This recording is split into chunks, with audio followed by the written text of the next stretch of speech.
నిన్న నష్టాల్లో ముగిసిన దేశీయ స్టాక్ మార్కెట్లు దూసుకుపోతున్నాయి. లాభాలలో ప్రారంభమైన మార్కెట్లు భారీ లాభాలలో ట్రేడ్ అవుతున్నాయి. సెన్సెక్స్ 770 పాయింట్ల లాభంతో 72,415 వద్ద కొనసాగుతోంది. నిఫ్టీ 238 పాయింట్లు పెరిగి 21,935 వద్ద కొనసాగుతోంది.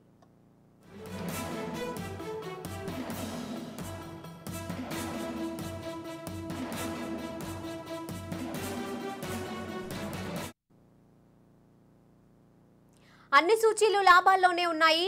Infra, oil and gas, energy, reality సూచీలు 2% పైగా లాభాలలో కొనసాగుతున్నాయి. బీఎస్ఈ సెన్సెక్స్ లో మారుతి, టైటాన్, హిందుస్థాన్ యూనిలివర్ మినహా అన్ని స్టాకులు లాభాల్లోనే ఉన్నాయి. పవర్ గ్రిడ్ కార్పొరేషన్, ఇన్ఫోసిస్ షేర్లు 2% పైగా, tech Mahindra, ICICI bank, TCS, Tata steel కంపెనీల షేర్లు 1.5% పైగా లాభాలను నమోదు చేశాయి.